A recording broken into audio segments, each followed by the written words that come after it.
2021. Saya dari kelompok 13 yang akan membahas mengenai problem stres sekolah dalam perkembangan peserta didik.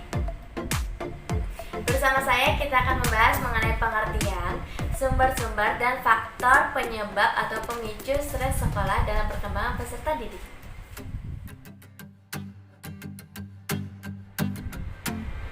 Secara bahasa, perkembangan merupakan suatu tahapan baik fisik maupun psikis ke tahapan selanjutnya.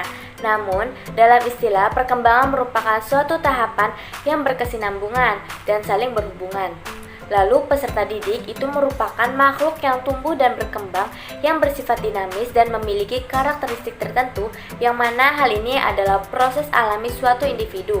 Nah, jadi perkembangan peserta didik memiliki arti sebagai suatu tahapan perubahan seorang peserta didik baik fungsi-fungsi, pola pikir, moral, fisik, maupun psikisnya menuju tahapan selanjutnya yang saling berkesinambungan.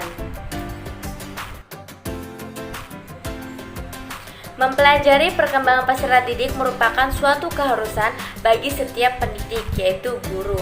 Problematika berasal dari kata problem yang dapat diartikan sebagai permasalahan atau masalah. Sedangkan stres adalah reaksi tubuh seseorang terhadap situasi yang tampak berbahaya atau sulit. Stres membuat tubuh untuk memproduksi hormon adrenalin yang berfungsi untuk mempertahankan diri. Jadi, stres sekolah merupakan kondisi ketidakmampuan atau ketidaknyamanan anak mengikuti tuntutan-tuntutan tugas dari sekolah, mulai dari tugas di sekolah sampai tugas di rumah. Hal ini menyebabkan tingkah laku, semangat, dan motivasi serta emosional dalam belajar siswa menurun.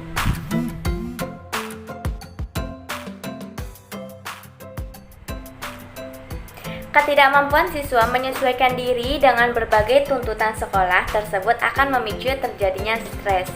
Dengan demikian dapat dipahami bahwa stres yang dialami oleh siswa bersumber dari berbagai tuntutan di sekolah. Desmita mengidentifikasikan adanya 4 tuntutan sekolah yang dapat menjadi sumber stres bagi siswa. Di antaranya sebagai berikut. Sumber yang pertama yaitu physical demands atau tuntutan fisik. Physical demands ini maksudnya stres siswa yang bersumber dari lingkungan fisik sekolah. Dimensi-dimensi dari lingkungan fisik sekolah yang dapat menyebabkan terjadinya stres siswa ini meliputi keadaan iklim ruangan kelas, temperatur yang tinggi, pencahayaan dan penerangan, perlengkapan atau sarana prasarana penunjang pendidikan, daftar pelajaran, kebersihan dan kesehatan sekolah, keamanan dan penjagaan sekolah, dan lain sebagainya. Sumber yang kedua yaitu text demand atau tuntutan tugas. Tuntutan tugas dalam konsep stres sekolah ini dapat diartikan sebagai tugas-tugas pelajaran yang harus dikerjakan atau dihadapi oleh peserta didik yang dapat menimbulkan perasaan tertekan atau stres. Aspek-aspek dari tuntutan tugas ini meliputi tugas-tugas yang dikerjakan di sekolah dan di rumah, mengikuti pelajaran, memenuhi tuntutan kurikulum, menghadapi ulangan atau ujian, mematuhi disiplin sekolah, penilaian, dan mengikuti berbagai kegiatan ekstrakurikuler. Sumber yang ketiga yaitu ada role demands atau tuntutan peran. Tuntutan peran secara tipikal berkaitan dengan harapan tingkah laku yang dikomunikasikan oleh pihak sekolah atau kepala sekolah, guru, dan pegawai, serta oleh orang tua dan masyarakat kepada siswa. Seperti harapan memiliki nilai yang bagus, mempertahankan nama baik dan keunggulan sekolah, memiliki sikap dan tingkah laku yang baik, memiliki motivasi belajar yang tinggi, harapan berpartisipasi dalam memajukan kehidupan masyarakat, menguasai keterampilan yang dibutuhkan di lapangan pekerjaan atau perusahaan. Sumber yang terakhir yaitu interpersonal demands atau tuntutan interpersonal. Banyak dari dimensi interaksi sosial di sekolah ini yang dapat menimbulkan ketegangan dalam diri siswa, seperti ketidakmampuan menjalin hubungan interpersonal yang positif dengan guru dan teman sebaya, menghadapi persaingan dengan teman, kurangnya perhatian dan dukungan dari guru, perlakuan guru yang tidak adil, dijauhi dan dikucilkan teman, dan lain sebagainya.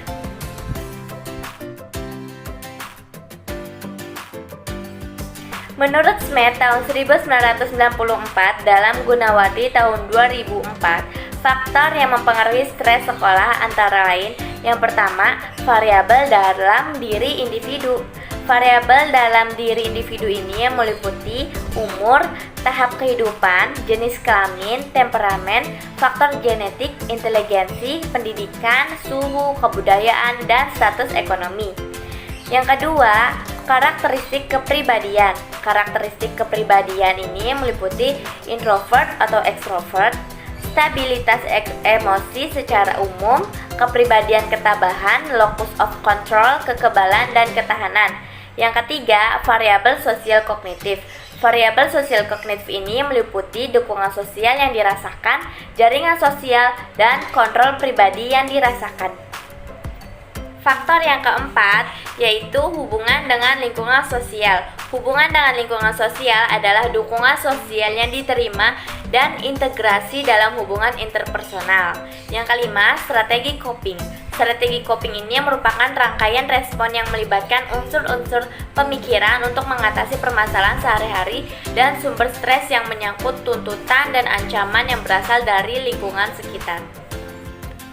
Adapun penyebab stres anak dilansir dari Kementerian Kesehatan Republik Indonesia, diantaranya yang pertama yaitu banyaknya tugas sekolah yang dimiliki oleh anak, yang kedua kurang tidur sehingga emosi dan pikiran anak tidak stabil, yang ketiga tekanan orang tua atau pola asuh orang tua yang otoriter dan memaksakan kehendak, yang keempat pertengkaran orang tua, yang kelima kursus berlebihan, yang keenam tekanan dari guru dan teman bisa berupa bullying atau ejekan.